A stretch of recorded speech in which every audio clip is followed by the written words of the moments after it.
Olá a todos, meu nome é Laura de Oliveira Battistini Pestana, sou doutoranda no programa de pós-graduação em Engenharia Urbana da UFSCar e em conjunto com as alunas Jaqueline Priscila Almedo e Keila Camila da Silva, também doutorandas do mesmo programa, e a professora doutora Kátia Sakihama Ventura, desenvolvemos o trabalho que recebeu o título Abordagem Nexus Água, Energia e Alimento como suporte à tomada de decisão visando a resiliência climática, estudo de caso na bacia hidrográfica do rio Mogi Guaçu.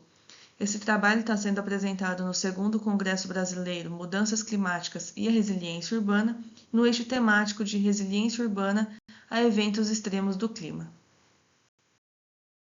Então, dando início aqui à contextualização do trabalho, nós temos que o termo cidades resilientes ou resiliência urbana representa a adaptação urbana às mudanças climáticas que a gente vem enfrentando em escala global. Nesse contexto, a gente tem que a concepção de que as cidades estão sujeitas a pressões, e essas pressões, quando são acumuladas, podem provocar rupturas no sistema, ela se torna o ponto central no estudo da resiliência.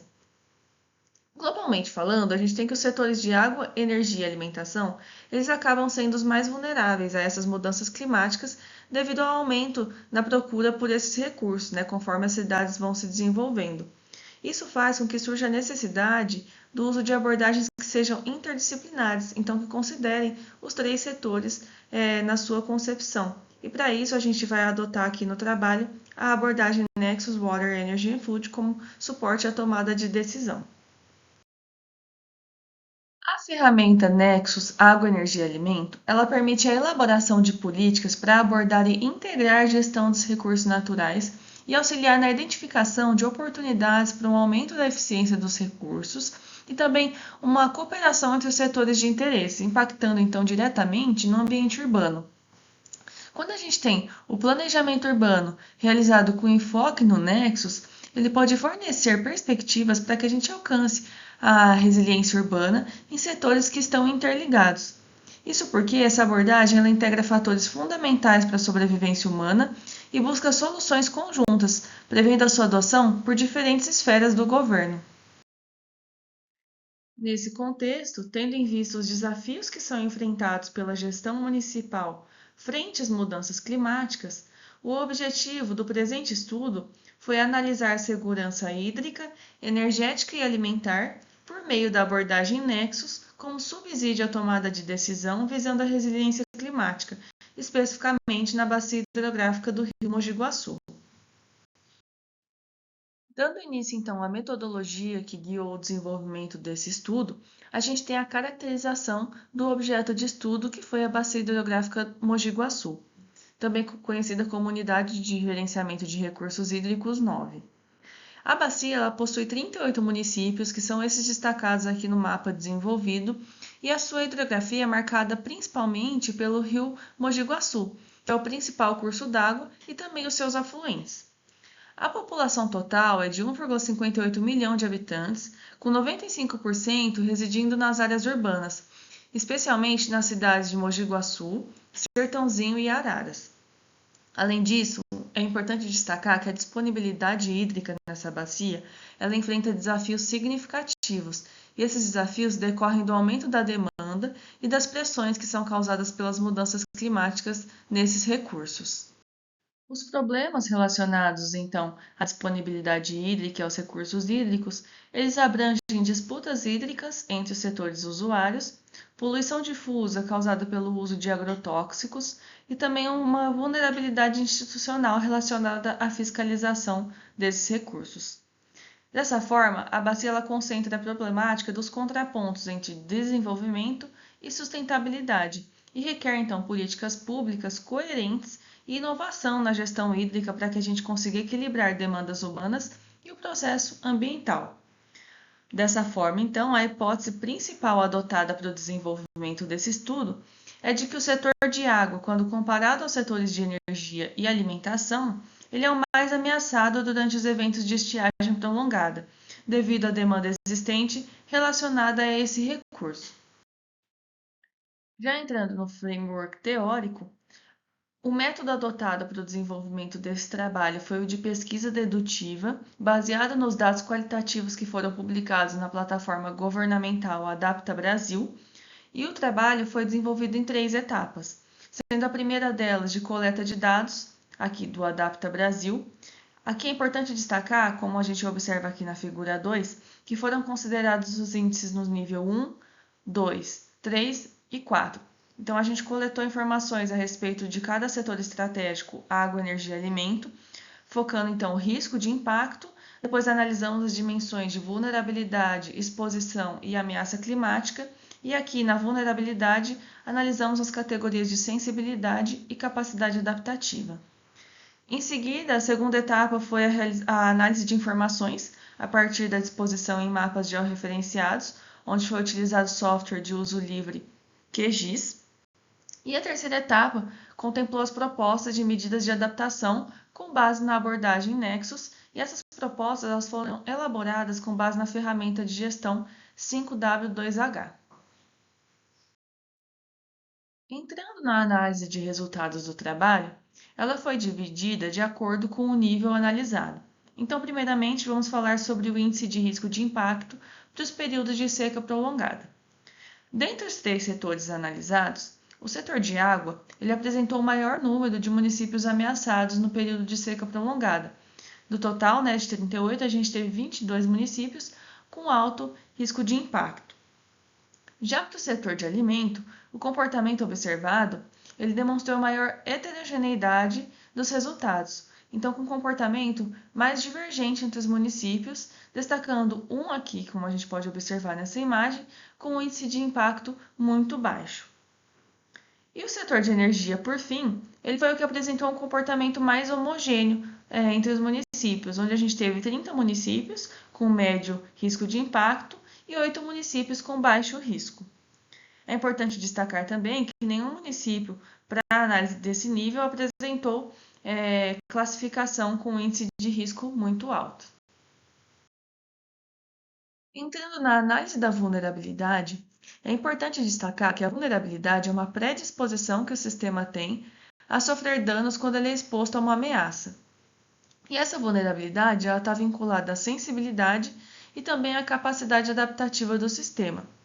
Aqui na figura 4, a gente tem a disposição dos mapas para, então, vulnerabilidade, sensibilidade e capacidade adaptativa, e eu vou destacar os principais resultados que a gente obteve aqui.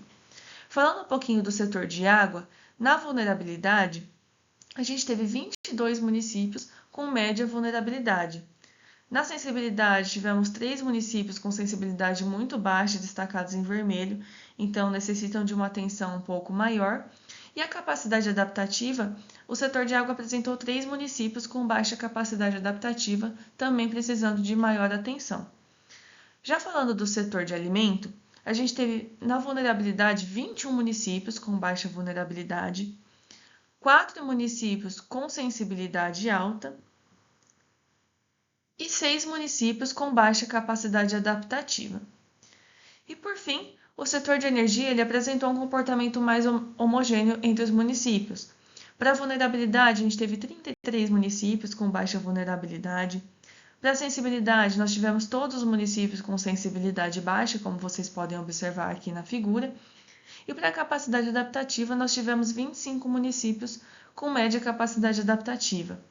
É importante destacar que aqueles municípios que obtiveram um melhor desempenho, riscos mais baixos, eles servem de exemplo e de apoio para aqueles que tiveram um desempenho um pouco inferior. Ou seja, as políticas que são adotadas, os meios de controle, eles podem ser adaptados para cada realidade municipal. Já em relação à exposição, é importante destacar que essa exposição seria o grau de susceptibilidade do sistema ao entrar em contato com a ameaça climática. Aqui na figura 5, então, a gente observa os resultados para o índice de exposição do setor de água, energia e alimento, e a gente tem que para o setor de água, 4 municípios possuem índice elevado de exposição. Para o setor de alimento, 11 possuem um índice alto também. Para o setor de energia, a gente teve 23 municípios que apresentaram-se com alto índice de exposição.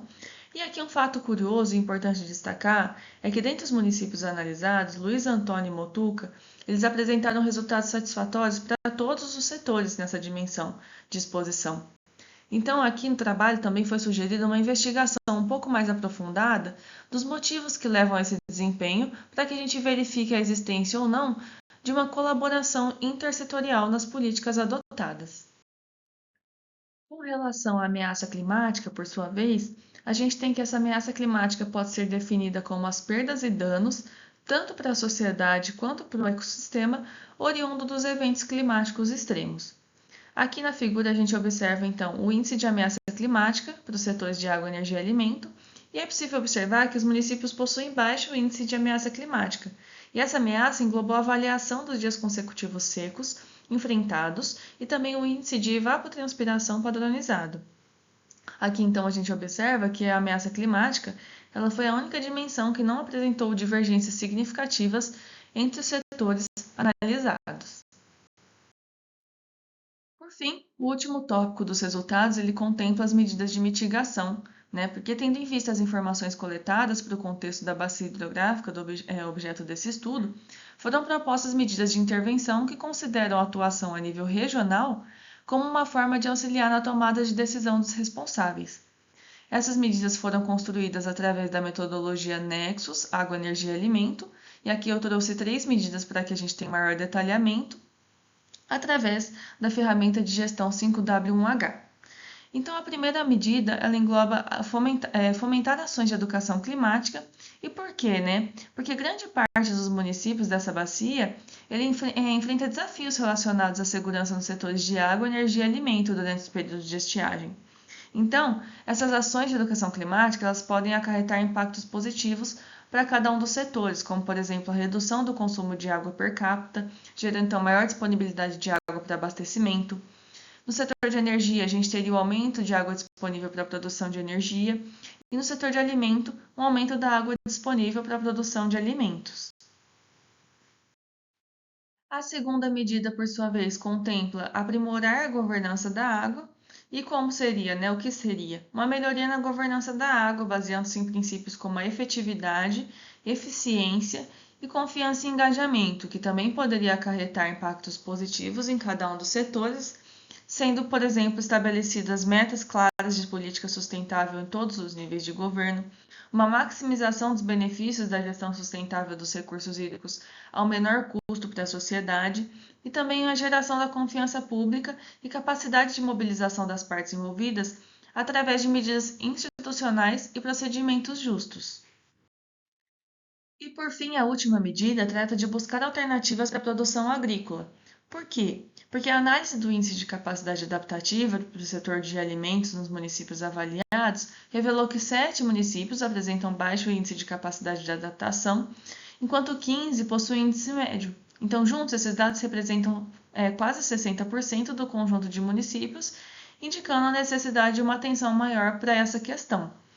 Essas alternativas para a produção agrícola elas poderiam, então, reduzir o consumo de água frente a soluções convencionais para o setor de recursos hídricos, reduzir a demanda de energia para o funcionamento de sistemas de irrigação e garantir a produção alimentar, então uma segurança alimentar, impactando, então, positivamente todos os setores analisados. Para finalizar, então, eu apresento para vocês as conclusões, onde, primeiramente, a gente pode concluir que o levantamento de informações baseado em dados da plataforma Adapta Brasil para os municípios da Bacia Hidrográfica Mogi Guaçu, em conjunto com a organização em mapas georreferenciados, se demonstrou uma ferramenta eficaz no auxílio à identificação de oportunidades e desafios para a gestão, tanto a nível regional quanto a nível municipal. Além disso, os dados apontam divergências intersetoriais, que eles revelam então uma provável inexistência de colaboração entre esses setores durante o processo de planejamento.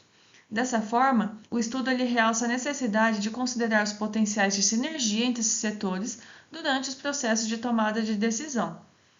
Também foram identificadas algumas limitações referentes ao desenvolvimento do estudo, que envolve a dependência de dados disponibilizados online para consulta, que são muitas vezes desatualizados, e também a transparência das informações fornecidas pelos órgãos municipais. Por fim, a ferramenta Nexus é um modelo que auxilia na identificação das sinergias que foram destacadas. Dentre as possibilidades, o presente estudo ele destacou as ações de educação climática, melhoria na governança da água e busca de alternativas para a produção agrícola como possíveis medidas para auxiliar esses municípios na busca pela resiliência climática, em especial durante os períodos de seca prolongada analisados nesse trabalho. Como forma de agradecimento, gostaria de destacar que esse estudo foi financiado em parte pela Coordenação de Aperfeiçoamento de Pessoal de Nível Superior, CAPES, Código de Financiamento 001, e apoiado também pelo Conselho Nacional de Desenvolvimento Científico e Tecnológico, CNPq. Os autores são financiados pela Bolsa número 402792 de 2024. Além disso, é importante destacar a contribuição do Programa de Pós-Graduação em Engenharia Urbana da Universidade Federal de São Carlos para que pudéssemos estar apresentando esse trabalho aqui nesse evento. Obrigada!